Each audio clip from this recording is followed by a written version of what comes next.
വമിൻഹു ഫമിൻഹു യഅകുലൂൻ, അതിൽ നിന്ന് നിങ്ങൾ ഭക്ഷിക്കുന്നുണ്ടല്ലോ. ഞാൻ പറഞ്ഞു വെച്ചത് ഭക്ഷണം വായയിലേക്ക് കൊടുക്കാനേ നമ്മളെ കൊണ്ട് കഴിയുന്നുള്ളൂ. ഈ അകത്തേക്ക് പോകുന്ന ഭക്ഷണത്തെ ഡൈജസ്റ്റ് ചെയ്യണം, നമ്മുടെ ആമാശയത്തിന് ദഹിപ്പിക്കണം. ദഹിപ്പിക്കണമെങ്കിൽ ആമാശയം എന്നത് മാംസത്തിന്റെ ഒരു ബ്ലാഡറാണ്. അതിന്റെ ഉള്ളിൽ ഒരുപാട് എൻസൈമുകൾ, ഒരുപാട് ലിക്വിഡുകൾ, ഒരുപാട് സാധനങ്ങൾ കൊടുത്തിട്ട് വേണം അതിന് അല്ലാഹു തആല നമ്മുടെ ശരീരത്തിന് ആവശ്യമായ പോഷണങ്ങൾ എടുത്തു തീർക്കാൻ അതിനെ ശരിക്കും ദഹിപ്പിക്കണം. ആമാശയത്തിന്റെ ഉള്ളിൽ നടക്കുന്ന ഈ പ്രവർത്തനത്തിൽ നമുക്കൊന്നുമേ ചെയ്യാൻ പറ്റില്ല. ഇത് അല്ലാഹുവിന്റെ ഇടപെടലാണ്. ഭക്ഷിച്ചു കഴിഞ്ഞു, അകത്ത് പോയി, അത് പോയിസണസ് ആണെന്ന് വിചാരിക്കുക, ശരീരത്തിന് ഹാംഫുൾ. പക്ഷേ അത് ഉപകാരമുള്ള നല്ല ഭക്ഷണമാണ്. നമുക്കൊരു ഫുഡ് ഇൻഫെക്ഷനും സംഭവിക്കുന്നില്ല. പിന്നെ അത് ന്യൂട്രീഷ്യസായി മാറുകയാണ്, ശരീരത്തിന് ഉപകാരപ്പെടണം. അതിന് ആ നെയ്യുള്ള ഭാഗം ഒരു ഭാഗത്തേക്ക് പോകണം, ഫാറ്റുകൾ ഒരു ഭാഗത്തേക്ക്, പ്രോട്ടീനുകൾ ഒരു ഭാഗത്തേക്ക്, ഫൈബർ മറ്റൊരു ഭാഗത്തേക്ക്, വേസ്റ്റുകൾ മറ്റൊരു ഭാഗത്തേക്ക്. വെള്ളം ആമാശയത്തിലേക്ക് കൊടുത്തു, ഞരമ്പുകൾ ഏറ്റെടുത്തു, ബ്ലഡാക്കി മാറ്റുകയാണ്. നേരെ പോകണം ബ്ലഡ് ഫാക്ടറിയിലേക്ക്, ഹാർട്ടിലേക്ക്. ഹാർട്ടിലെത്തിയ ബ്ലഡ് പിന്നെ തിരിച്ചു കൊണ്ടുപോകണം, ബ്രെയിനിലേക്ക് ബ്ലഡ് പോകണം, കൈകാലുകൾക്ക് ബ്ലഡ് വേണം. ഇതൊക്കെ ചെയ്തത് ആരാ ഇതൊക്കെ ചെയ്തത്? നമ്മൾ ഉരുട്ടി വിട്ടിട്ടേ ഉള്ളൂ. അതല്ലേ പറയാൻ, ബാക്കി ചെയ്തതൊക്കെ പടച്ചവനാ. നിങ്ങൾ ആലോചിക്കുന്നില്ലേ? വആയത്തുൽ ലഹും, ഇത് നിങ്ങൾക്ക് ദൃഷ്ടാന്തമല്ലയോ? ഇതിനാ ബിസ്മി ചൊല്ലി തിന്നണമെന്നും കഴിഞ്ഞിട്ട് അൽഹംദുലില്ലാ എന്ന് പറയണമെന്നും പഠിപ്പിച്ചത് റസൂലുള്ളാഹി സ്വല്ലല്ലാഹു അലൈഹി വസല്ലം. ഇന്നല്ലാഹ ലയുഹിബ്ബുൽ അക്ല, അല്ലാഹുവിന് ഭക്ഷണം കഴിക്കൽ ഇഷ്ടമാണ്. ഫയുഹ്മദ അലൈഹി, അത് കഴിഞ്ഞിട്ട് ഒരു ഹംദ് ചൊല്ലുമ്പോൾ ആ ഭക്ഷണം കഴിച്ചത് ഇഷ്ടമാണ്. വയുഹിബ്ബുശ് ശർബ ഫയുഹ്മദ അലൈഹി, വെള്ളം കുടിക്കുന്നതും ചായ കുടിക്കുന്നതും കോഫി കുടിക്കുന്നതും അല്ലാഹുവിന് ഇഷ്ടമാണ്. ഫയുഹ്മദ അലൈഹി, കഴിഞ്ഞിട്ട് അൽഹംദുലില്ലാ എന്ന് പറയാൻ മടിക്കല്ലിൻ. ഒന്ന് പറയിൻ. ആരെങ്കിലും പറയുമ്പോൾ ചിലപ്പോൾ അടുത്തുള്ള ആൾക്ക് ഓർമ്മ വരും. അത് വലിയൊരു അത്ഭുതമാണ്. ചില ദിക്ർ ചൊല്ലാതിരിക്കുമ്പോൾ വിഷം വരും. മഹാനായ മാലിക് ഇബ്നു ദീനാർ റഹ്മത്തുള്ളാഹി അലൈഹി, ബഹുമാനപ്പെട്ടവരുടെ മുമ്പിൽ ഒരാളങ്ങോട്ട് തുമ്മി. ആ തുമ്മുമ്പോൾ പറയാ, നമ്മൾ മലയാളികൾക്ക് വല്ലാത്ത സൗണ്ട് ഉണ്ട് തുമ്മാൻ. അത് ചെറുപ്പത്തിലേ തുമ്മി ശീലിച്ചതാണ്. ഒരൽപ്പം സൈലൻസർ വെച്ച് കുറക്കാൻ നോക്കണം, പറ്റുന്നവര്. ഖാറി തുപ്പുന്ന ഏർപ്പാട് നമ്മൾ മലയാളികൾ നിർത്തണം. എന്ന് പറഞ്ഞ മനുഷ്യന്മാർ അടി കിട്ടും അടുപ്പേർന്നൊക്കെ അങ്ങനെ കാറിയാൽ. ഭയങ്കര മോശപ്പെട്ടാന്നാ. ശരിക്കും നമ്മളൊരു എയർപോർട്ടിലോ അല്ലെങ്കിൽ ഒരു പബ്ലിക് സ്ഥലത്തോ ഒരു വാഷ് ബേസിൽ നിന്ന് കാറരുത്. ഒന്ന് ശബ്ദം മിനിമം കുറച്ചിട്ടേ ചെയ്യാവുന്ന. നമ്മൾ ഡൈനിങ് ഹാളുണ്ട്, തൊട്ടിപ്പുറത്ത് വാഷ് ബേസിൽ ഒരു കൂട്ടർ അങ്ങനെ തിന്നില്ല, ഇപ്പുറത്ത് ഹാന്ന് പറഞ്ഞ ഒരാൾ വാഷ് ബേസിൽ. ഇതൊക്കെ ഭയങ്കര മോശപ്പെട്ട സംഗതികൾ. ആരതൊക്കെ പഠിപ്പിച്ചു കൊടുക്കേണ്ടത് എനിക്കറിയില്ല. ഞാനിത് പറഞ്ഞുതരാണ്, നമ്മളെങ്കിലും ശ്രദ്ധിക്കുക. അതൊക്കെ അടുത്തുള്ളവർ പറഞ്ഞു കൊടുക്കുക, അങ്ങനെ ചെയ്യരുത്. കാറി തുപ്പുന്നത്, ശബ്ദമുണ്ടാക്കുന്നത്, കുടിക്കുമ്പോഴും കഴിക്കുമ്പോഴും വെള്ളം കുടിക്കുന്ന മുറുക്കുന്ന ഇറക്കുന്ന ശബ്ദം വരാൻ പാടില്ല. അതെന്റെ അച്ചടക്കത്തിൽപ്പെട്ടതാണ്. വെള്ളം കുടിക്കുമ്പോഴേ പോകുന്ന പോക്ക് ഇങ്ങനെ അറിയുന്നുണ്ട്, നാട്ടുകാർ മുഴുവൻ കേൾക്കുന്നുണ്ടോ വെള്ളം കുടിക്കുന്ന സൗണ്ട്, ഇങ്ങനെ നാവരുത്. സുബ്ഹാനല്ലാഹ്, മെല്ലെ. അതിനൊക്കെ അച്ചടക്കമുണ്ട്. അതൊക്കെ ഭക്ഷണത്തോടുള്ള ബഹുമാനവും കൂടിയാണ്. നമ്മൾ അങ്ങനെ ചെയ്യാവും. ഒരാൾ തുമ്മി, മാലിക് ഇബ്നു ദീനാർ റളിയല്ലാഹുവിന്റെ മുമ്പിൽ തുമ്മിയപ്പോൾ ഇയാൾ അൽഹംദുലില്ലാ പറയേണ്ടതിന് പകരം അതങ്ങനെ നടക്കുക. ബഹുമാനപ്പെട്ടവർക്ക് വിഷമായി, യാ റബ്ബേ, തുമ്മിയിട്ട് ഇയാൾ അൽഹംദുലില്ലാ എന്ന് പറഞ്ഞിട്ടില്ലല്ലോ. മഹാനായ മാലിക് ഇബ്നു ദീനാർ റഹ്മത്തുള്ളാഹി അലൈഹി അയാൾ അടുത്തേക്ക് വിളിച്ചു, അല്ല സഹോദര, ഇസ്ലാമിൽ ഒരാൾ തുമ്മിയാ പറയേണ്ടത് ദിക്റെന്താ നിങ്ങൾക്ക് അറിയോ എന്ന് ചോദിച്ചു. എന്താ? അൽഹംദുലില്ലാ. ഇപ്പോഴെങ്കിലും അത് പറഞ്ഞല്ലോ, നീ പൊയ്ക്കോ എന്ന് പറഞ്ഞു ബഹുമാനപ്പെട്ടവരെ. അവനായിട്ടത് പറഞ്ഞിട്ടില്ല, ബഹുമാനപ്പെട്ട ചോദിച്ചു, അതിന് മറുപടിയും പറഞ്ഞു അൽഹംദുലില്ലാ. അൽഹംദുലില്ലാ അങ്ങനെങ്കിലും പറഞ്ഞല്ലോ, നീ പൊയ്ക്കോ എന്ന് പറഞ്ഞു. ഓർമ്മിപ്പിച്ചു കൊടുക്കുകയാണ്. അൽഹംദുലില്ലാ. ഭക്ഷണം കഴിക്കുമ്പോൾ ബിസ്മി ചൊല്ലാൻ ഓർമ്മിപ്പിക്കണം. സദസ്സിൽ ഒരുമിച്ചിരിക്കുകയാണ്, ഒരുമിച്ചിരുന്ന് ഭക്ഷണം കഴിക്കുക. ഒരാളെങ്കിലും ഒരു ഉറക്ക ബിസ്മില്ലാ എന്ന് പറയാം. അപ്പൊ എല്ലാവരും അത് കേട്ട് ബിസ്മി ഓർമ്മ വന്നു. കഴിഞ്ഞിട്ട് അൽഹംദുലില്ലാ നമ്മൾ ഏമ്പക്കം വിട്ടിട്ട് എഴുന്നേൽക്കുന്നത് അല്ലല്ല. അതിന്റെ മുമ്പേ അക്സറുന്നാസി അശദ്ദുന്നാസി ജൂഅൻ യൗമൽ ഖിയാമ അക്സറുഹും ജസഅൻ ഫിൽ ദുനിയ, ദുനിയാവിൽ ഏറ്റവും കൂടുതൽ ഏമ്പക്കം വിട്ട ആളുകളാണ് നാളെ പരലോകത്ത് ഏറ്റവും വിശക്കുന്നവരെന്ന് പറഞ്ഞിട്ടുണ്ട് റസൂലുള്ളാഹി സ്വല്ലല്ലാഹു അലൈഹി വസല്ലം. അതിനർത്ഥം ഏമ്പക്കം വരുന്നവരെ ഭക്ഷണം കഴിക്കരുതെന്നാണ്. ഏമ്പക്കം വന്നാൽ ഇംഗ്ലീഷുകാർക്കൊരു പരിപാടി ഉണ്ട്, അങ്ങനെ ഒരു ബേർപ്പ് വന്നാൽ എക്സ്ക്യൂസ് മീ എന്ന് പറയും. നമ്മുടെ ആ ബിരിയാണിയുടെ ഫുൾ സ്മെല്ല് അല്ലേ എല്ലാവർക്കും മണക്കാനായല്ലോ. സുബ്ഹാനല്ലാഹ്. ഇതൊക്കെ കുറച്ച് മാനേഴ്സ് നമുക്കും ആവാം. ഏമ്പക്കൊക്കെ വളരെ പിടിച്ചു നിർത്തുക, സൗണ്ട് വരരുത്. മുസ്ലിം അങ്ങനെ വയറ് നിറച്ച് തിന്നാൻ പറ്റുന്ന ആളല്ല.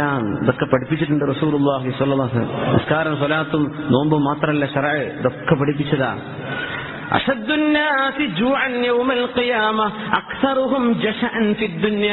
ദുനിയാവിൽ ഏറ്റവും കൂടുതൽ ചെയ്തവർ അത് ചെയ്ത ആളുകൾക്ക് നാളെ പരലോകത്ത് കൊടിയ വിശപ്പായിരിക്കുമെന്ന് മഹ്ശറായുടെ രംഗം വിവരിച്ചുകൊണ്ട് റസൂലുള്ളാഹി സ്വല്ലല്ലാഹു അലൈഹി വസല്ലം. അപ്പോ ഭക്ഷണം കഴിച്ച് ഭക്ഷണത്തിലേക്കുള്ള ആർത്തി തീരുന്നതിന്റെ മുമ്പേ കൈവലിക്കുക. എന്നിട്ട് അൽഹംദുലില്ലാഹ് അൽഹംദുലില്ലാഹില്ലദീ അസ്അമനി ഹാദാ വറസഖ അല്ലാഹുവേ, നിന്റെ ഓശാരമായ ഫള് കൊണ്ട് നീ ഞങ്ങൾക്ക് ഭക്ഷിപ്പിച്ചുവല്ലോ. ഇതൊക്കെ നമ്മുടെ ഡെയിലി ലൈഫിൽ വരുന്ന വിഷയങ്ങളല്ലത്. എന്നുമില്ലേ, എപ്പോഴില്ലേ. ബിസ്മി ചൊല്ലിയിട്ട് വലത് കൈ കൊണ്ട് കുടിക്കുന്നത് വലത് കൈ കൊണ്ട്, വലത്തെ കൈ ഇല്ലാന്ന് വിചാരിക്കുക, അപ്പോഴേ ഇടത്തെ കൈ വെച്ചുള്ളൂ. കുട്ടികളൊക്കെ ലെഫ്റ്റ് ഹാൻഡഡ് ഉണ്ടാവും, എന്നാലും അവർക്ക് ശീലിപ്പിച്ചു കൊടുക്കുക, പ്രാക്ടീസ് ചെയ്യിപ്പിച്ചു കൊടുക്കുക, പറ്റുന്നിടത്തോ അവർ ചെയ്യട്ടെ.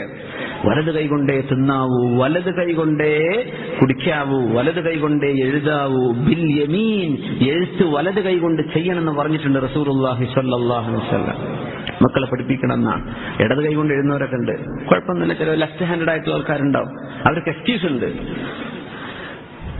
വമാ ഖത്തഹു ബിയമീനിക്, നബിയെ അങ്ങയുടെ വലത് കൈ കൊണ്ട് അങ്ങ് എഴുതിയിട്ടില്ലല്ലോ. നബി തങ്ങളെ കുറിച്ച് പറഞ്ഞിട്ടുണ്ട്. നബി തങ്ങൾക്ക് എഴുത്തുമാനെയും അള്ളാഹു പഠിപ്പിച്ചിട്ടില്ലായിരുന്നു.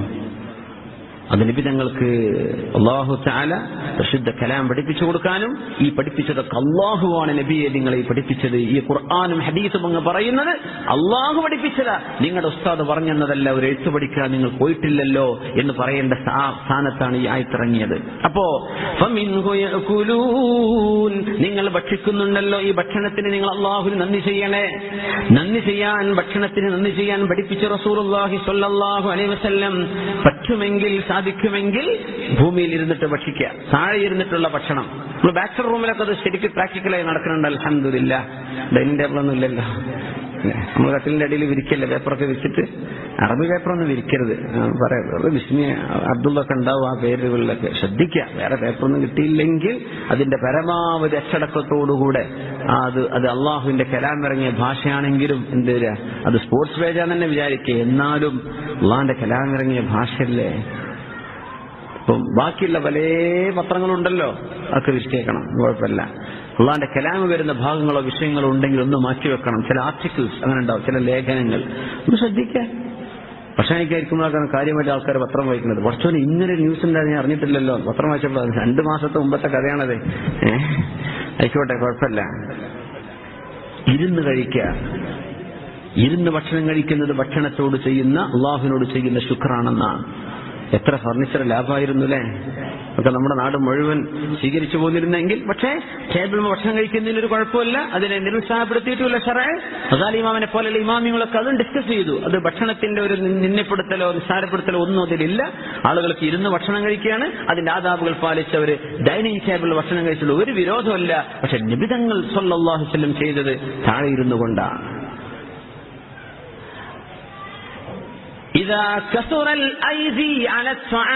ഭക്ഷണത്തിലേക്ക് ഒരുപാട് കൈകൾ വർദ്ധിച്ചു കഴിഞ്ഞാൽ അതിൽ അല്ലാഹുവിന്റെ കാരുണ്യം ഇറങ്ങുമെന്ന് പഠിപ്പിച്ചു റസൂലുള്ളാഹി സ്വല്ലല്ലാഹു അലൈഹി വസല്ലം. ഖൈറു തുആമി മാ കസറത അലൈഹിൽ ഐദി, ഏറ്റവും കൂടുതൽ കൈകളുള്ള ഭക്ഷണമാണ്, ഒരുപാട് ആളുകൾ കൈനീട്ടിയെടുക്കുന്ന ഭക്ഷണമാണ് ഏറ്റവും ബർക്കത്തുള്ള ഭക്ഷണം. അപ്പൊ നമ്മൾ ഈ ഒരാൾക്കൊരു പ്ലേറ്റ് എന്നുള്ള സംവിധാനമൊക്കെ മാറ്റാൻ സമയമായിട്ടുണ്ട്. നമ്മൾ ഈ വലിയ സ്ഥാനുകൾ, വലിയ പ്ലേറ്റുകളിൽ നിന്ന് ഒരുമിച്ച് ഒരു പ്ലേറ്റിൽ നിന്ന് കഴിക്കുന്ന ആ ഒരു സ്നേഹബന്ധം, ഒരൽപ്പം അഹങ്കാരമുള്ളവർക്ക് അഹങ്കാരക്കൊന്ന് പോകാനും നല്ലതാണ്. എന്ത് ചെയ്യുക, ഒരുമിച്ചിരുന്ന് ഭക്ഷണം കഴിക്കുക. തുടക്കങ്ങൾ വിടുന്നത് ഫേസ്ബുക്കോ വാട്സപ്പുക്കോ, ആവശ്യമുണ്ടെങ്കിൽ മാത്രം ഫോട്ടോ എടുക്കാണ്. ഉണ്ടല്ലേ, എന്റെ മോറ് കണ്ട എന്താണ് ചെയ്യുന്നത്. ഈ ഫോട്ടോ സംസ്കാരം കുറക്കണട്ടെ പൊന്ന് ചങ്ങാതിമാരെ. മുമ്പിനെ എവിടെ ചെന്നാലും ഒരു ഫോട്ടോ, ആരെ നിർബന്ധമുണ്ടോ? അങ്ങനെ പറഞ്ഞ ഞാൻ അറിഞ്ഞിട്ടില്ലല്ലോ. അപ്പൊ ഏതായിരുന്നാലും ഈ ഫോട്ടോ ഏർപ്പാട് നിർത്തണേ. മസ്ജിദുൽ ഹറാമിലും മസ്ജിദുൽ നബവിയിൽ വരെ മൊബൈലിട്ട് നടക്കുക, ഫോണേറ്റ്. നിസ്കരിക്കണ നേരത്ത് പള്ളിയിൽ ഫോട്ടോ, പള്ളിന്റെ ഉള്ളിൽ ഫോട്ടോ, പുറത്ത് ഫോട്ടോ, ഇതൊക്കെ അത്യാവശ്യങ്ങൾക്ക് എടുക്കാൻ വേണ്ടി പറഞ്ഞ വിഷയം ഞാൻ ഒന്നുകൂടെ ഓർമ്മിപ്പിക്കാം. ഫോട്ടോത്തിലൊന്നും വലിയ വിശ്വാസം എനിക്കില്ല, നിങ്ങൾക്ക് ഉണ്ടാവേണ്ട കാര്യമില്ല.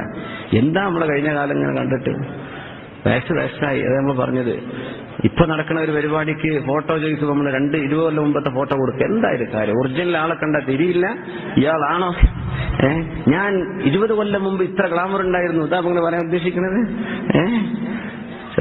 ചെറുപ്പകാലത്തെ ഫോട്ടോ ഒക്കെ പടച്ചോനെ പൊന്നു പെണ്ണെ, ഞാനൊക്കെ ഈ ഗ്ലാമറുള്ള കാലത്ത് ഇന്നൊന്നല്ല കിട്ടേണ്ടതിന്,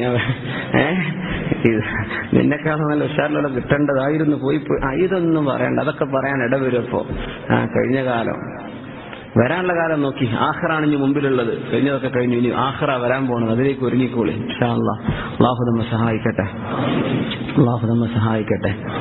അപ്പോ ഖൈറു ത്വആം, ഭക്ഷണത്തിൽ ഏറ്റവും അല്ലാഹുവിന് ഇഷ്ടമുള്ളത് കൈകൾ വർദ്ധിക്കുന്നതാണ്. കൈകൾ വർദ്ധിക്കുന്ന ഭക്ഷണം. അത് നമ്മൾ ഒരാൾ ഭക്ഷണം കഴിക്കാൻ ഒറ്റക്ക് പോയിരുന്നിട്ട് KFC ഒറ്റക്ക് മൂലൊക്കെ പോയി തിന്ന, KFC തിന്നാൻ പറ്റില്ല എന്നല്ല പറയുന്നത്. ഒറ്റക്ക് വന്ന ഒന്ന് ഷെയർ ചെയ്യേ, ഒരാൾക്ക് ഷെയർ ചെയ്ത് കൊടുക്കുക. ഒറ്റക്ക് മൂലക്ക് പോയിട്ട് ആ തീറ്റയുടെ പിഷ്കന്മാരാണത് ചെയ്യാന്ന.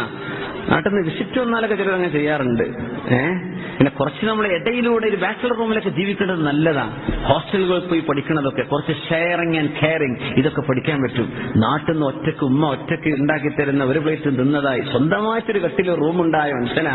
യാ റബ്ബേ, താഴിമേലെ നോക്കിയ മനുഷ്യന്മാര് കൂർക്കം സൈഡിലും ഉറങ്ങുന്നത്, താഴെയും ഉറക്കം. പടച്ചോനെ, അങ്ങനെ ഓടിപ്പോയ എത്ര ആൾക്കാരുണ്ട്. ഇതാണോ ഗൾഫ് എന്ന് ചോദിച്ചിട്ട്. പക്ഷെ ഇതിലൊരുപാട് പാഠങ്ങളുണ്ട്. ഷെയറിങ്, പരസ്പരമുള്ള അണ്ടർസ്റ്റാൻഡിങ്. എത്ര കൂർക്കം വലിച്ച് ഉറങ്ങാണെങ്കിലും ഉറങ്ങാൻ പറ്റും. അല്ലാത്തവർക്ക് വെളിച്ചം കണ്ടാൽ ഉറക്കു പോകുന്ന മനുഷ്യന്മാർ, ഒരു ചെറിയ സൗണ്ട് കേട്ടാൽ ഉറക്കു പോകുന്ന ആൾക്കാർ, ഒരു കൊല്ലം ബാച്ചലർ റൂമിൽ നിൽക്കുകയും ഒരുത്തന്റെ ഫോൺ വിളി എത്ര ഫോൺ വിളിച്ചാലും മറ്റോ ഉറങ്ങിക്കൊണ്ടേയിരിക്കുന്ന ഒരു പ്രശ്നമില്ല. ഇതൊക്കെ എവിടുന്ന് പഠിച്ചതാ? ഷെയറിങ്ങിലൂടെ പഠിച്ചതാ. കസറത്തുൽ ഐദി, നിങ്ങൾ ഒരുമിച്ച്, ഒരുപാട് ആളുകൾ ഒരുമിച്ച് ജീവിക്കുന്നത് ഖൈറാണെന്ന് റസൂലുള്ളാഹി സ്വല്ലല്ലാഹു അലൈഹി വസല്ലം. ഒരുമിച്ച് നിങ്ങൾ ഭക്ഷണം കഴിക്കിൻ, ഭക്ഷണത്തിലേക്ക് കൈകളുടെ എണ്ണം വർദ്ധിക്കിൻ, ഭക്ഷണത്തിലേക്ക് ആളുകളെ വിളിച്ചു കൊണ്ടുവരിൻ. അവർക്ക് അതിൽ ഭക്ഷണമുണ്ടെങ്കിൽ ഒരുപാട് ആളുകളെ ഷെയർ ചെയ്യിപ്പിക്കണം. ഒറ്റയ്ക്ക് സെൽഫിഷ് ആവരുത്.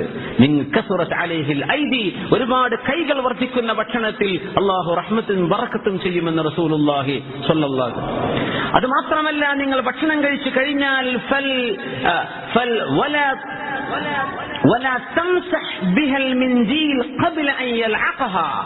ഇമാം മുസ്ലിം തങ്ങൾ ഉദ്ധരിക്കുന്ന ഹദീസാണിത്.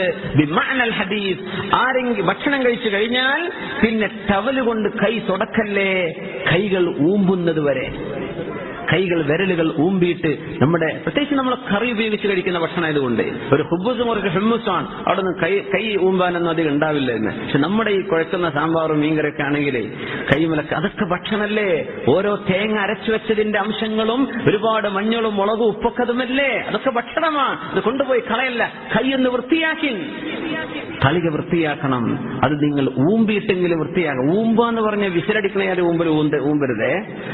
അതൊക്കെ വളരെ വൃത്തിയിൽ ചെയ്യാൻ പറ്റും. ഇതാപ്പങ്ങൾ ഇസ്ലാം എന്ന് പറയും. ബാക്കിയുള്ള കേട്ടാ പടച്ചോനെ, സബീലൊന്നോ ഊമ്പുന്നതിന്റെ വിസിലിന്റെ സൗണ്ടേ, വിരലൊക്കെ ഊരിപ്പോരുന്ന യാതി ഊമ്പൽ, അങ്ങനെയൊന്നും ചെയ്യരുത്.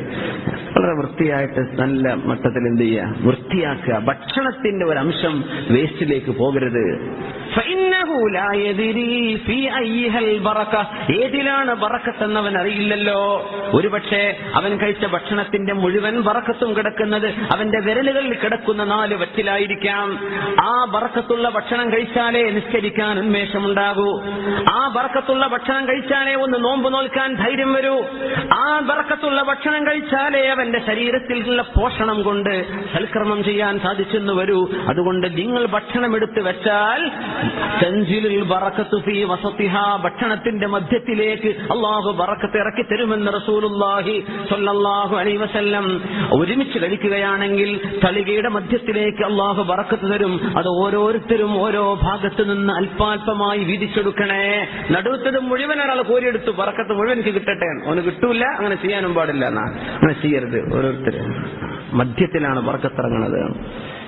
ഇതൊക്കെ ഫമിൻഹു യഅ്കുലൂൻ, നിങ്ങൾ തിന്നണില്ലേ, ഇതിനെപ്പറ്റി നിങ്ങൾ ആലോചിക്കുന്നില്ലേ? വിശുദ്ധ ഖുർആൻ പറയാം. അള്ളാഹു ഈ സുന്നത്തുകളാണ് ഈ പറഞ്ഞത്, കൂലി കിട്ടുന്ന വിഷയങ്ങളാണ്. അള്ളാഹു തആല ജീവിതത്തിൽ പകർത്താൻ നമുക്ക് തൗഫീഖ് തരട്ടെ. സ്വല്ലു അലൻ നബി മുഹമ്മദിൻ വആലിഹി അല്ലാഹുമ്മ സ്വല്ലി അലാ സയ്യിദിനാ മുഹമ്മദിൻ വഅലാ ആലി സയ്യിദിനാ മുഹമ്മദിൻ വബാരിക് വസല്ലിം അലൈഹി.